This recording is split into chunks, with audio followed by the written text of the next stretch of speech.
Activities అనేటువంటివి చేసుకుందరు. కానీ అలాగే నేను ప్రతిసారి మాట్లాడుతున్నాను, ప్రత్యేకించి మాట్లాడాల్సింది ఏమీ లేదు. మీ అందరికీ కూడా మరొక్కసారి నా ఆశీర్వచనాలను చెప్తూ ఈరోజు చక్కగా ఆనందంగా, ఆహ్లాదంగా, ఉత్సాహంగా, ఉల్లాసంగా చక్కగా తిని భోజనం చేసి ఆరోగ్యంగా ఉంటారని ఆశిస్తూ థ్యాంక్ యూ అని అంటాం.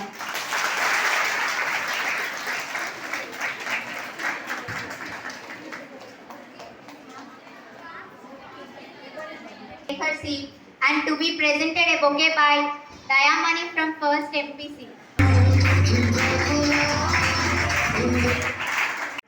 జనరల్గా ఏదైనా మన కాలేజీలో కానీ స్కూల్లో కానీ ఏదైనా ఒక పార్టీ అనేది అరేంజ్ చేస్తే చాలా ఆనందం అనేది కనిపిస్తుంది, ఉత్సాహం అనేది కనిపిస్తుంది.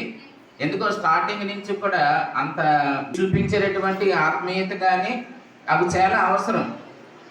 ఎందుకంటే మన కుటుంబంలోకి కొత్త సభ్యులు వచ్చి చేరారు. సో కాబట్టి పాత సభ్యులు అనేటువంటి మనం కొత్తగా వచ్చినటువంటి పిల్లలకి మనమేంటో, మన ప్రేమ ఏంటో, మన ఆప్యాయత ఏంటో అనేది మనం చూపించే సందర్భాలు ఇలాంటి సందర్భాల్లోనే చూపించాలి. సో కాబట్టి మీరు వాళ్ళకి వెల్కమ్ చెప్తున్నప్పుడు తప్పనిసరిగా మీ ప్రెజెన్స్ అనేది ఇక్కడ ఉండాలి. మీరు ఎక్కడో బయట డార్మెంటరీలో ఉంటే బాగుండదు. చాలా ఈ ఇన్స్టిట్యూట్ మీద చాలా ఎక్స్పెక్టేషన్స్ ఉన్నాయి. చాలా మంది పేరెంట్స్ అనేది ఏదో మా పిల్లలకు మంచి భవిష్యత్తు అనేది రావాలనే ఉద్దేశంతో ఇక్కడ రావడం అనేది జరిగింది. సో అలాంటప్పుడు మీరు అలాంటివన్నీ కూడా మీ ఆశలు కానీ ఆశయాలు కానీ ఇవన్నీ నెరవేర్చుకోవాలి అంటే ఇక్కడికి వచ్చిన తర్వాత ముఖ్యంగా మీరు ఏమేమి చేయాలి, ముఖ్యంగా మీరు గమనించవలసింది ఏంటి అంటే ఇక్కడ ఉన్నటువంటి మీ అక్కలు వీళ్ళందరూ కూడా ఎలాంటి పద్ధతులు అవలంబిస్తున్నారు, స్టడీలో కానీ డిసిప్లిన్లో కానీ ఇవన్నీ ఫ్రెండ్స్గా మీరు కూడా ఇవ్వాలి. సో ఇక్కడికి వచ్చిన తర్వాత కేవలం నాలెడ్జ్, డిసిప్లిన్ ఇవే కాకుండా కొన్ని లీడర్షిప్ క్వాలిటీస్ కూడా అలవాటు చేసుకోవాలి. ఇలాంటి ఫంక్షన్స్ ద్వారా మీరు నేర్చుకునేది ఏంటంటే మీ అక్కలు ఇలాంటి ఫంక్షన్స్ని ఎలా ఆర్గనైజ్ చేస్తున్నారు, మీకు చూడడానికి చిన్నగా కనిపించిన ఈ చిన్న చిన్న లక్షణాలే రేపొద్దుట సమాజంలో మనం కొన్ని సమస్యలను ఎదుర్కోవడానికి సరైనటువంటి పరిష్కారాన్ని చూపిస్తూ ఉంటాయి. సో కాబట్టి ప్రతిదీ చాలా క్లియర్గా అబ్జర్వ్ చేయాలి. తర్వాత మీరు ఎంచుకున్నటువంటి ఏమైతే లక్ష్యాలు ఉన్నాయో దాన్ని చిన్న చిన్నగా స్టార్ట్ చేయాలి. సో ఒకేసారి పెద్ద పెద్ద లక్ష్యాలు మనం నెరవేర్చలేం. సో చిన్న చిన్నగా స్టార్ట్ చేసి గ్రాడ్యువల్గా మీరు అనుకున్నటువంటి లక్ష్యం ఏమైతే ఉందో ఆ లక్ష్యాన్ని చేరుకునే ప్రయత్నం చేయాలి. అందులో భాగంగా చాలా అవరోధాలు వస్తూ ఉంటాయి, ఆటంకాలు వస్తూ ఉంటాయి. కానీ అవన్నిటినీ కూడా మనం సమర్థంగా ఎదుర్కొనే ప్రయత్నం చేస్తే చివరిగా మనం అనుకున్నది ఏంటో మనం సాధించగలం. ఓకే, సో నేను చెప్పినవన్నీ కూడా మీకు అర్థం కావడానికి ఒక చిన్న చిన్న ఎగ్జాంపుల్స్ తోటి ఇప్పుడు నేనేమైతే చెప్పానో వాటిని ఎక్స్ప్లెయిన్ చేయడం అనేది జరుగుతుంది. సపోజ్ ఒక అమ్మాయి కాలేజీకి స్కూల్కి కొత్తగా జాయిన్ అవ్వడానికి వచ్చింది.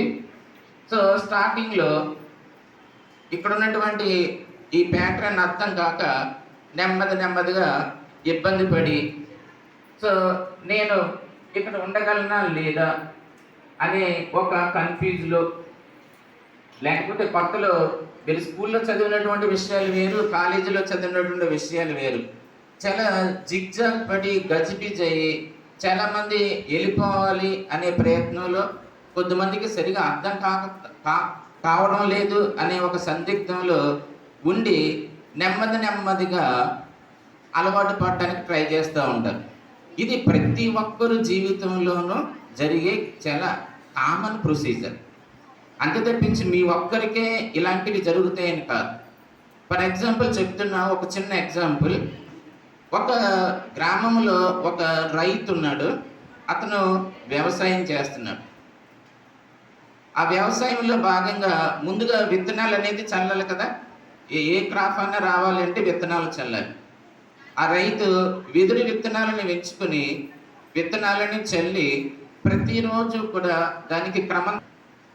ఈ రైతుని దగ్గరికి వచ్చి అంటున్నాడు, నువ్వెందుకు అంత శ్రమ పడతావు, ఇక ఆ విత్తనాలు మొలకెత్తు, అవి మొక్కగా రావు, అని చెప్పి ఆ రైతుని ప్రతిరోజు నిరుత్సాహపరుస్తున్నారు. I get Tejaswini from second MPC, studying here from 8th class. నేను 8th క్లాస్ నుంచి ఇక్కడే చదువుతాను, స్కూల్ ఇక్కడే చదివాను, కాలేజ్ కూడా ఇక్కడే చదువుతాను. నేను ఎంపీసీ తీసుకున్నాను. నేను ఎంపీసీ ఎందుకు తీసుకున్నానంటే ఐఐటి చేయాలనేది నా డ్రీమ్. నేను ఐఐటి ఖచ్చితంగా క్రాక్ చేస్తాననే కాన్ఫిడెన్స్ ఫస్ట్ నుంచే పెట్టుకున్నాను కాబట్టి నేను ఖచ్చితంగా ఐఐటిని క్రాక్ చేయగలను అనే హోప్తో ఎంపీసీ తీసుకున్నాను. ఇప్పుడు మనం ఫస్ట్ నుంచి ఒక గోల్ పెట్టుకుంటేనే లాస్ట్లో సక్సెస్ అవ్వగలము. తర్వాత చూసుకుందాం అని ఎప్పుడు నెగ్లెక్ట్ చేయకూడదు. మనం సెకండ్ ఇయర్లో వచ్చే జీమెయిన్స్ కోసం ఫస్ట్ ఇయర్ నుంచే కష్టపడాలి. అండ్ అలాగే ఫస్ట్ ఇయర్లో మనకి ఏమైనా చదువులో అన్నీ ఈజీగా ఉండాలి అంటే, మనం స్టడీస్లో పర్ఫెక్ట్గా ఉండాలి అంటే 8th క్లాస్ నుంచి ఉన్న బేసిక్స్ అన్నీ మనకు పర్ఫెక్ట్గా రావాలి. ఇప్పుడు మీరు freshers 8th class and first years two batches కూడా బాగా చదువుకోవాలి. ఫస్ట్ నుంచి మీరు టైం వేస్ట్ చేసుకోకుండా అన్ని each and everything everyday classes revise చేసుకోవాలి. మీరు అన్ని ఫార్ములాస్ నేర్చుకోవాలి. ఫస్ట్ బేసిక్స్ వస్తేనే మనం నెక్స్ట్ లెవెల్కి వెళ్ళగలము. కాబట్టి 8th క్లాస్ నుంచి నెగ్లెక్ట్ చేయకుండా మీరు అన్నీ పర్ఫెక్ట్గా నేర్చుకుంటే నెక్స్ట్ లెవెల్స్కి వెళ్ళేటప్పుడు మీకు ఈజీగా ఉంటుంది. మీరు ఫస్ట్ టైం హాస్టలర్స్ ఉంటారు కదా 8th క్లాస్లో, వాళ్ళు ఇంటికి వెళ్ళిపోవాలి అనిపిస్తుంది. స్టార్టింగ్లో ఎవరికైనా అలాగే ఉంటుంది. అండ్ మేము కూడా అవే ఎక్స్పీరియన్స్ చేసి వచ్చాం కదా. అలా ఫస్ట్ స్టార్టింగ్లో ఇంటికి వెళ్ళిపోవాలనిపిస్తుంది, కానీ ఉండే కొద్దీ అలవాటు అవుతుంది. మీరు హాస్టలర్ అవ్వడం ఒక గ్రేట్ ఎక్స్పీరియన్స్ అనమాట. మీ లైఫ్లోనే ఇది క్రూషియల్ లెవెల్. ఒక హాస్టలర్గా, అది ఇలాంటి గవర్నమెంట్ స్కూల్లో. ఈ స్కూల్లో మనకి గవర్నమెంట్ స్కూల్స్లో ఉండే అంత ఫెసిలిటీస్ బయట ఉండవు. And especially comparing with other schools, cos and SOS అయితే మనం టాప్ లెవెల్లో చెప్పుకోవచ్చు. మీరు ఇక్కడ ఉన్నప్పుడు వేరే నచ్చలేదు అనిపించవచ్చు, కానీ ఒకసారి ఆలోచించండి, బయట స్కూల్స్ కన్నా మన స్కూల్స్ చాలా బెటర్. మనకి ఫీజ్ ఏమి ఉండవు, స్టడీస్ ఫ్రీయే, ఫుడ్ ఫ్రీయే కదా. కాబట్టి అన్నీ మీరు బాగా యూటిలైజ్ చేసుకోండి. మీరు ఏం భయపడాల్సిన అవసరం ఉండదు నెక్స్ట్ చదవలేనేమో అని. మీరు అలా ఎప్పుడు భయపడతారంటే, ముందు జరిగిన క్లాస్ మనకు రానప్పుడు నెక్స్ట్ మనం చేయలేము అని భయపడతాం. కాబట్టి మీరు పాస్ని పర్ఫెక్ట్గా ఉంచుకుంటే ఫ్యూచర్ కూడా పర్ఫెక్ట్గానే ఉంటుంది. ఫస్ట్ ఇయర్స్ వచ్చేసి ఎంపీసీ బైపీసీ తీసుకున్న సిస్టర్స్ అందరూ కూడా ఫుల్ కాన్సన్ట్రేటెడ్గా చదవాలి. ఎందుకంటే మీరు ఇక్కడికి వచ్చి ఎంపీసీ బైపీసీ తీసుకున్నారంటే ఖచ్చితంగా మీ మైండ్లో ఒక థాట్ ఉండాలి. మెయిన్స్, ఐఐటి, నీట్, ఎంసెట్ ఇవన్నీ క్రాక్ చేయాలి ఖచ్చితంగా. ఎస్పెషల్లీ మనం సిఓఈలో చదువుతున్నాం కాబట్టి సిఓఈకి మనం బెస్ట్ నేమ్ అనేది తీసుకురావాలి. మీరందరూ బాగా చదువుకుంటారని, హార్డ్ వర్క్ చేస్తారని కోరుకుంటున్నాను. Thank you for giving me this opportunity. అందరు కూడా మనం ఎవ్వరు కూడా ఎప్పుడూ టైం వేస్ట్ చేయకూడదు. ఎందుకంటే మనం ఒక్కసారి 1 minute 1 second మనం టైం వేస్ట్ చేసినా ఆ సమయం మళ్ళీ మనకు తిరిగి రాదు. ఆ సమయం ఉన్నప్పుడే మనం దాన్ని సద్వినియోగం చేసుకోవాలి. మళ్ళీ ఒకవేళ మనకు ఇష్టమైన పని అయినా సరే దాన్ని మనం అంటే చెయ్యకుండా టైం వేస్ట్ చేస్తే, నాకు ఇష్టమైన పని నేను చెయ్యలేకపోయానే అని మళ్ళీ మనమే బాధపడతాం. అలా బాధపడకుండా మనకు ఒక ఫ్యూచర్లో ఏమవ్వాలనుకుంటున్నాం అనేది మన మనసులో పెట్టుకొని ప్రతిరోజు దానికోసం ప్రయత్నిస్తూనే ఉండాలి. మనం ప్రయత్నించేటప్పుడు ఒక్కొక్కసారి మనం ఓడిపోవచ్చు, కానీ ఓడిపోవడం అనేది గెలుపులో సహజం. ఒక్కసారి గెలిచిన తర్వాత మళ్ళీ మన కష్టం అనేది మనకు మంచి ఫలితాన్ని ఇస్తుంది. కాబట్టి అందరూ చక్కగా మనం అందరం చాలా హార్డ్ వర్క్ చేయాలి. మనం ఏం చేసినా హార్డ్ వర్క్ అనేది లేకపోతే మనం సక్సెస్ అవ్వలేము. హార్డ్ వర్క్ అనేది మోర్ అండ్ మోస్ట్ ఇంపార్టెంట్. అందరూ హార్డ్ వర్క్ చేద్దాము. అలాగే ఇప్పటి నుంచి ఒక గోల్ అనేది మనం ఏర్పరచుకొని దానికోసమే ప్రయత్నిస్తూ ప్రతిరోజు కష్టపడుతూ చదవాలి. ఒకవేళ మనకు అది కష్టం అనిపించినా మనం ఇష్టంగా చదివితే మనకు అది స్పీడ్గా వస్తుంది. అందుకని ఎవరు టైం వేస్ట్ చేయకుండా మంచిగా చదువుకోవాలని కోరుకుంటున్నాను.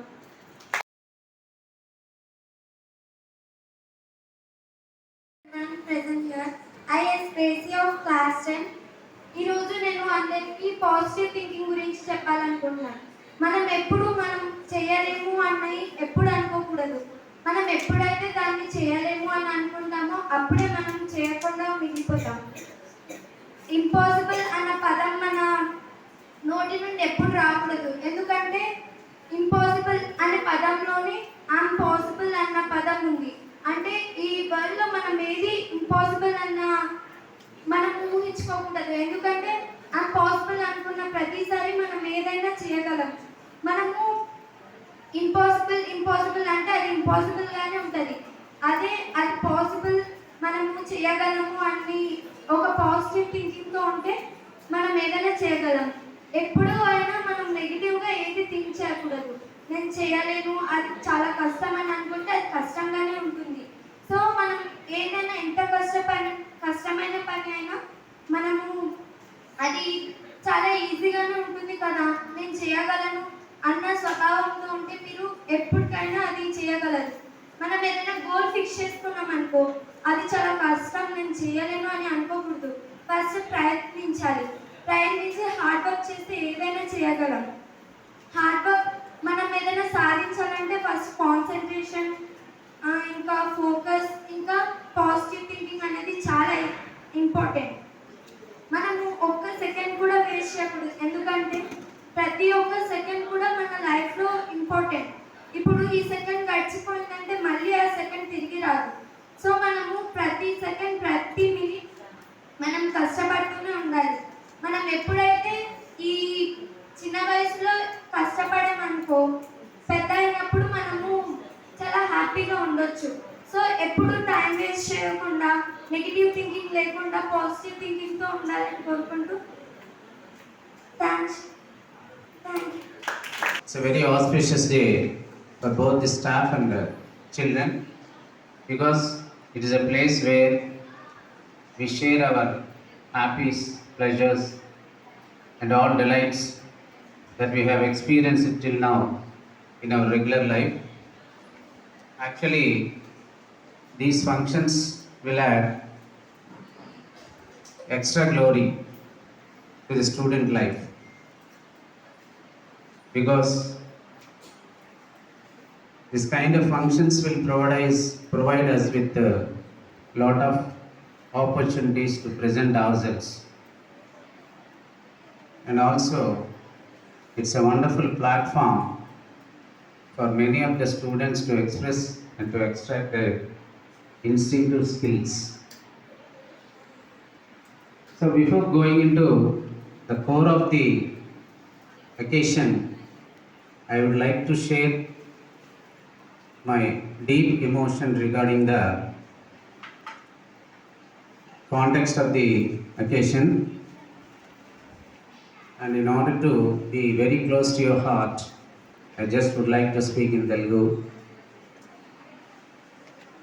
ఇలాంటి ఫంక్షన్స్ వలన మనం ముఖ్యంగా స్టూడెంట్స్లో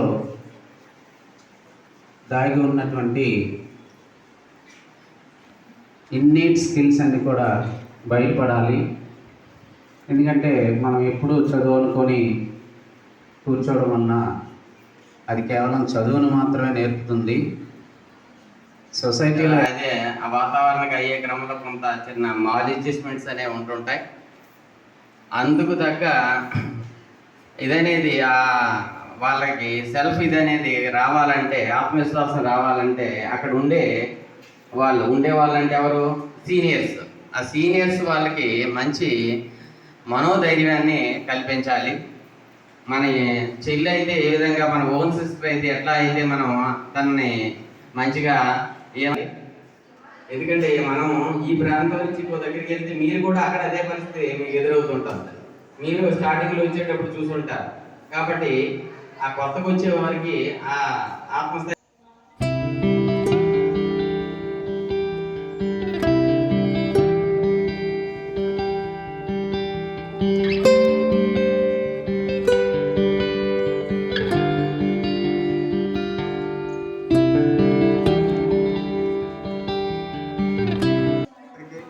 వైస్ ప్రిన్సిపాల్ గారికి, నా తోటి ఉపాధ్యాయులందరికీ కూడా నమస్కారములు.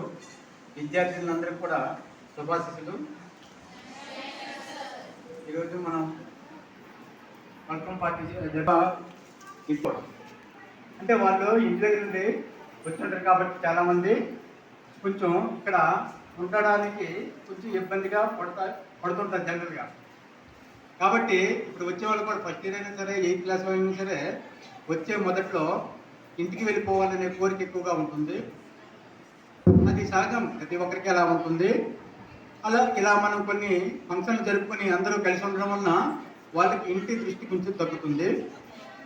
కాబట్టి వచ్చే వాళ్ళందరూ కూడా కొద్ది రోజులు అయిన తర్వాత ఇలాగా మీరు అడ్జస్ట్ అయ్యి చక్కగా చదువుకి పంపించడం మనకు ఇష్టం ఉండదు. మీకు తెలిసి ఉంటుంది, మనకు కూడా మనకి అంత ఇష్టం ఉండదు, తల్లిదండ్రులకు కూడా అంతే ఇష్టం ఉండదు ఇక్కడ పంపించడం వాళ్ళు. కానీ మీరు అభివృద్ధి చెందాలనే ఉద్దేశంతో వాళ్ళు కష్టపడుతూ కొద్ది రోజులు ఇంటి దగ్గర బాధపడుతుంటారు.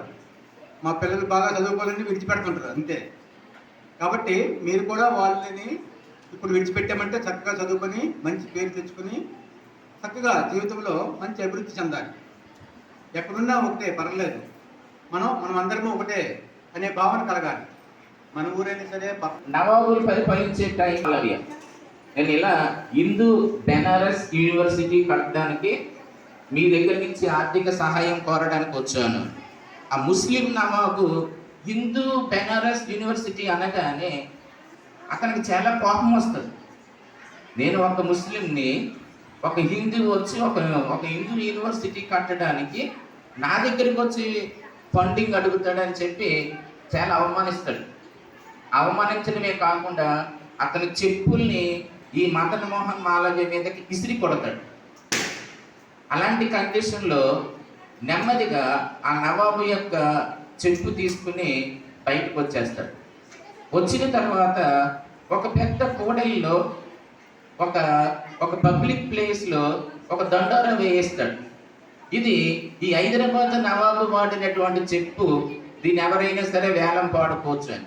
అంటే ఒక చక్రవర్తి యొక్క చెప్పు వేలానికి పెడతాడు. ఈ విషయం రాజు దగ్గరికి వెళ్తుంది, నవాబు దగ్గరికి వెళ్తుంది. అయ్యా, ఎవరో ఒకరు మీ చెప్పుని అతి తక్కువ రేటుకి కొనుక్కుంటే మీ పరువు అంతా పోతుంది అని చెప్తే రాజు విలువైనటువంటి వజ్రాలు డబ్బు ఇచ్చి మీరే దాన్ని వేలం పాట పాడండి అని పంపిస్తాడు. సో ఈ విలువైనటువంటి వజ్రాలు డబ్బులతోటి ఆ చక్రవర్తి యొక్క చెప్పుని తీసుకుని తిరిగి వెళ్తారు. ఈయన ఆ మీటింగ్లో, ఆ సమావేశంలో రాజు నా మీద చెప్పి విసిరాడనే కోపంతో బయటకు వచ్చేస్తే ఈయనకి ఇంత విలువైనటువంటి సంపద వచ్చేదా? ఈ వజ్రాలు డబ్బు తీసుకెళ్లి బెనారస్ హిందూ యూనివర్సిటీని స్థాపించాడు మదన్ మోహన్ మాలవ్య. అంటే ఇక్కడ అర్థం చేసుకోవాలా, ప్రతిగా రియాక్ట్ అవుతూ ఉంటాం. అతను నన్ను ఎలాగన్నాడు అలాగన్నాడు అని చెప్పి సమస్య ఏమో చిన్నదిగా ఉంటుంది, మనం చూపించే రియాక్షన్ మాత్రం చాలా ఎక్కువగా ఉంటుంది. దానివల్ల మనమే నష్టపోతూ ఉంటాం. ఆ సందర్భంలో మదన్ మోహన్ మాలవ్య నిజంగా కోప్పడి ఒకవేళ అతను తగ్గించుకుని ఉన్నాడు కాబట్టి వచ్చింది. నిజంగా కోప్పడి అక్కడి నుంచి వెళ్ళిపోతే ఆ యూనివర్సిటీ స్థాపనకు అవసరమైన డబ్బు అతను సంపాదించేవాడా? సో మనం అర్థం చేసుకోవాలి, కొన్నిసార్లు మనకు వచ్చినటువంటి సమస్యలు చిన్నగా ఉంటాయి, మన స్పందించే విధానం. సో మీరే ఒక మీటింగ్ పెట్టుకొని మీరే లేకపోతే ఎలా? మీరు చూడండి, మనం ఎలా తయారవుతున్నామో ఒకసారి అర్థం చేసుకోండి. సో మీరు ఇదేనా కొత్తగా వచ్చినటువంటి పిల్లలకు నేర్పించేది?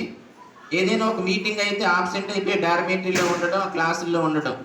రేపు పొద్దున కొత్తగా వచ్చిన వాళ్ళు కూడా అలాగే తయారవుతారు. వాళ్ళకి మీరు ఆదర్శంగా ఉండాలి. కానీ కూడా ఏంటి అంటే ఆయన చూపించినటువంటి అక్కడ ఎంత వినమ్రత కదా. సో రియాక్ట్ అవ్వకూడదు. ఒక చిన్న కథ చెప్తాను చూడండి. ఒక అడవిలో ఒక పావురం, ఒక జింక రెండు కూడా క్లోజ్ ఫ్రెండ్స్. పావురము, జింక రెండు కూడా క్లోజ్ ఫ్రెండ్స్. సో అదే అడవిలో ఒకరోజు ఒక వేటగాడు ఆ ప్రాంతానికి వచ్చాడు. ఏ ప్రాంతానికి? ఆ అడవిలో ప్రాంతానికి వచ్చాడు. వేటగాడు ఎందుకు వస్తాడు? వేటాడడానికి వస్తాడు కదా. అందులో భాగంగా ఒకసారి తుపాకీ పేల్చాడు అడవి పందికి. అది మిస్ అయింది. సౌండ్ మాత్రం చాలా పెద్దదిగా వచ్చింది. తుపాకీ పేల్చినప్పుడు సౌండ్ వస్తుంది కదా. చాలా పెద్దదిగా వచ్చింది సౌండ్. అక్కడే ఒక జింక కూడా మేత మేస్తుంది, జింక. సో ఆ శబ్దానికి జింక అటు ఇటు చూసింది. కొంచెం సేపు అయిన తర్వాత సో మిగిలిన వాతావరణం అంతా కూడా ఒక 10 to 5 minutes తర్వాత సైలెంట్గా అయిపోయింది. తన మేత తను మేసుకుంటుంది. ఈ సౌండ్ విన్నటువంటి అడవి పంది విపరీతంగా స్పందించి శబ్దాలు చేసుకుంటూ అక్కడ ఉన్నటువంటి మొక్కలను పొడుచుకుంటూ చాలా న్యూసెన్స్ క్రియేట్ చేసింది. ఆ మొక్కల యొక్క శబ్దాలకి వేటగాడికి ఆ అడవి పంది ఎక్కడుందో తెలిసి అటువైపు గురిపెట్టాడు.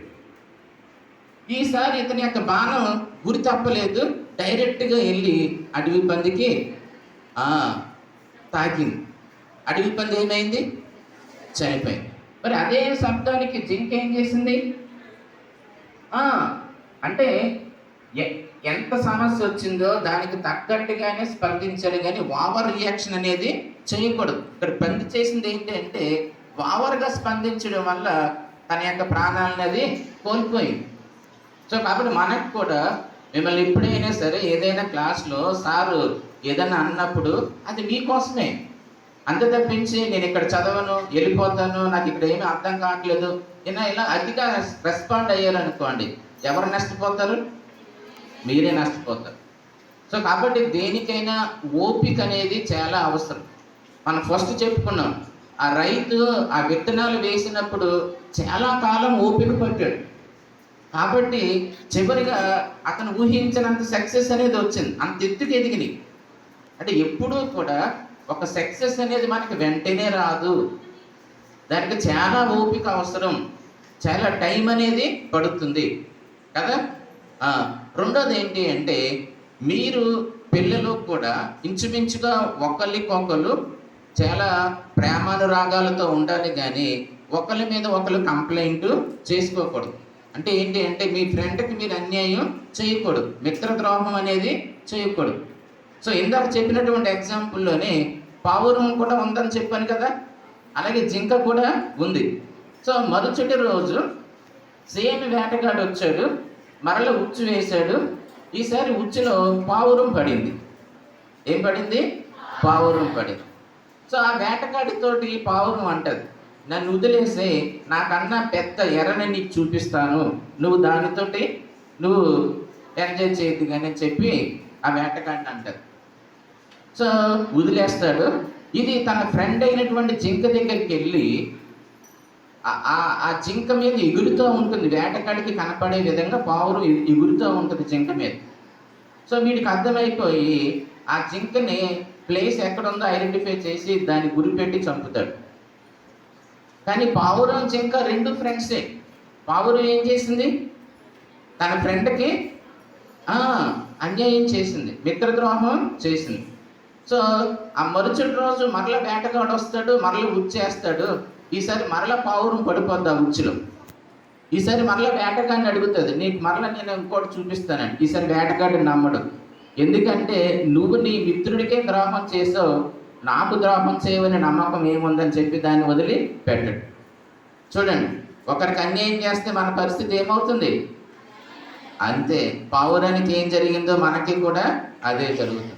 సో కాబట్టి చక్కగా మానవతా విలువలు ఇక్కడ టీచర్లు చెప్పినటువంటి విషయాలన్నీ కూడా జాగ్రత్తగా అర్థం చేసుకుంటూ, ఇప్పుడు చూడండి, చిన్న పెద్ద అనే భేదం లేకుండా. కొద్దిమంది అనుకుంటారు సెకండ్ ఇయర్ పిల్లలు చిన్న పిల్లల్ని నువ్వేం చేస్తావులే, నువ్వు చిన్నదాను, సో ఇలాంటి మాటలు మాట్లాడుతూ ఉంటారు. ఓకేనా?